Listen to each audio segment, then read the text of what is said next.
President Trump has signed a proclamation that will raise the fee for new H-1B visas to $100,000. These visas are used by companies to hire skilled foreign workers, but the White House argues that the visa takes jobs away from American citizens. A statement on the White House website says, in part, American workers are being replaced with lower-paid foreign labor, creating an economic and a national security threat to the nation. President Trump's imposing higher costs on companies seeking to use the H-1B program in order to address the abuse of the program, stop the undercutting of wages, and protect our national security.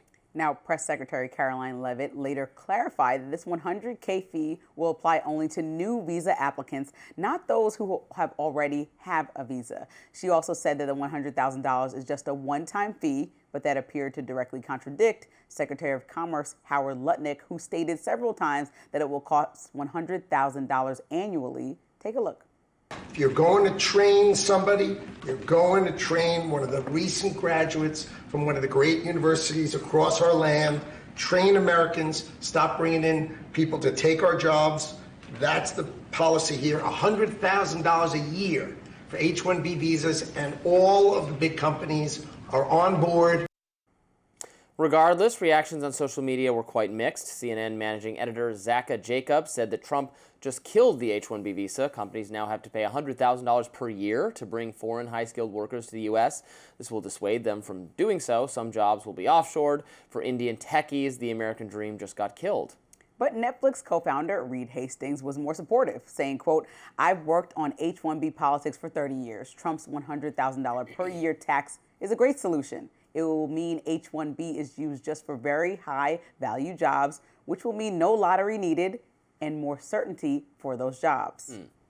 Well, I'm not a huge fan of this change. I've spoken before on why I think the H-1B visa program is good. I am not part of the MAGA camp that thinks protecting American jobs at all costs is worth doing. I want the best and brightest and most qualified, smartest people, the engineers, to be all working in America rather than in India or China or wherever else. I think we make our country stronger, better, more internationally competitive by allowing that to come here. We're talking about the very high-skilled immigrants, not low-skilled immigrants. These are not people who commit crimes. These are not people who cause the disorder. This is an economic issue.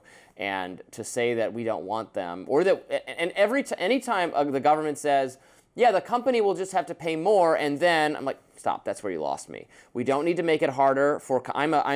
Even though business of America is business. They don't really want to pay, or I don't know. Then maybe this helps the wealthier and richer and better the companies that can afford to pay, and then the little guys who'd love to hire some really well-qualified engineers, they can't afford to do it, and they can't compete in the same way that Walmart loves minimum wage. Keep raising that minimum wage, baby. We can afford to pay it. Our competitors can't afford to pay it. So I have a lot of skepticism. There was a beef with Elon Musk in this H-1B visa, right? He's for the H-1B visa. And so everybody there's a huge rift within the MAGA base about. And Trump has said he's for it too. Trump. So and I was looking up, I'm like, okay, what is the cost difference? Miller wants to destroy. Right now, I was seeing a little bit under $1,000 to get this situated. To go to $100,000 seems like such an extreme jump. I was trying to find out how much it is now. I was seeing mixed numbers. One said $215, something said like $600. But let's say it's under $1,000. Let's say even $1,500 was the highest number I saw. From $1,500, let's say go there to $100,000. It's so absolutely ridiculous that unless you're Netflix, you're pretty much canceling people out of the equation. And I think when you think about that's a big difference whether it's one time, as Caroline Leavitt said, or every year, as Howard Lutnick said. Why can't these people get on the same? Like, that is just sloppy. Like, tell us what the actual policy is. And I think the goal is that people come up to the country for up to 6 years and work alongside the best and brightest in the U.S. and bring international minds so we're extremely competitive in these highly selective and specific jobs that maybe you have more foreign experience doing. Some multilingual, AI coding, like whatever it is, they're bringing people in that are highly specialized. So unless somebody went to school to study this specific thing in this specific language, why would we not have a conglomerate of the best people, like you said, working in the U.S. and allowing us to compete at a higher level in today's market? The same people arguing that we were going to fall behind, which is why we should not regulate AI in any way internationally to places like China, Russia, the UAE, are now arguing that we make it harder for us to keep up with these same markets by not bringing people that have international knowledge at the highest level to come work at U.S. companies. It just doesn't make sense. And again, to not have any clarity on the policy, people who are here working right now, scrambling, seeing this, like, wait, does I have to convince my employer to pay this? Yeah, this doesn't affect people who've already been approved. No, I know, but they're also saying it's a one-time payment and then it's not. So people obviously just don't want, until this is solidified and an example of it has gone on for a decent amount of time, I think people are uncomfortable.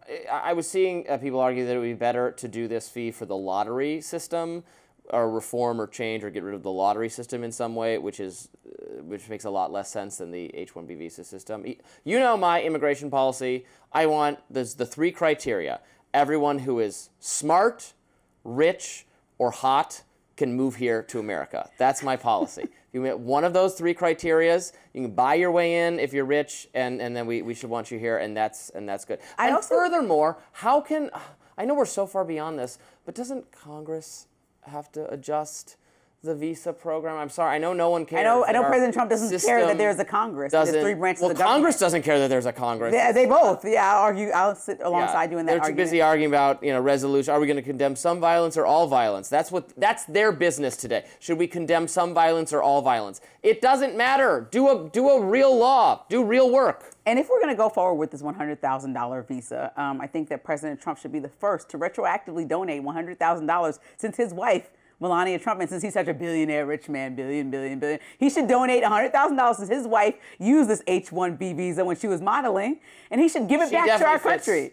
You said hot, exactly. Okay, fine. She's a model. Right in my and he loves the word hot for everything. Our country's going to be the hottest. Well, be hottest and give you $100,000 and show people the way. Mm-hmm. Show people the way about how to give back to our country. Start with paying your wife's dues that are now retroactively owed since you're charging people that want to come to the country, just like your wife did the same way right now. If a model wants to do that, now the people that hired her. I mean, to give some fairness to the MAGA perspective, I try to represent it even when I don't agree with it. What people who support this are going to be saying is, well, it's not fair for them to come in and why are American educational institutions that are saddling our young people with massive debt, and they can't get jobs because there's an incentive program to bring in foreigners. I'm trying my best to justify. I can't justify. I think just the best qualified people should work at companies. I don't know what to say. I think there's just 2 levels of thinking within. There's some people who just want anybody to come here at any time, and then there's people who are. We have to have some rules. Right. There's some people who want some rules. Some people who want criminals out of the country. Yeah. I think most people can agree that anyone who's a criminal is out of the country. But even who immigration is affecting, not on, because I feel like this H-1B visa conversation is very high level, very skilled worker, high salaried, even with they're paying lower than U.S. salaries. I mean, I think entry level a decade ago to be a Google assistant was like, you're getting 90 grand, which some Americans across the country, most are not saying is their average income. So we're talking about really high level, expensive paying jobs. But average Americans that come in, or non-Americans that come in and do these labor jobs, are also lacking now because of some of these policies. And so we're just going down and figuring out how can we start to ruin the economy more and more. We went to the highest level. I haven't heard an example, and somebody could correct me if I'm wrong, of a criminal that had an H-1B visa that came here for the highest level tech job and then killed someone. Right. So it's just what are we doing? I mean, the complaint is that you can underpay these people because they just want to get into America. But I was seeing some of the economic research showing that they get underpaid. It was doing some faulty math because they are on average younger than the American workforce, the people who can actually move and come here. So of course they're getting paid less because you generally make more over the trajectory of your career arc. So some of that research was. We're agreeing too much today. It's making me uncomfortable. You got to get a different perspective today. Hopefully we got something COVID-related coming up. Next up, Governor Josh Shapiro, it's not going to be this, took a jab at former VP Kamala Harris. Find out why. We'll be right back in just a minute.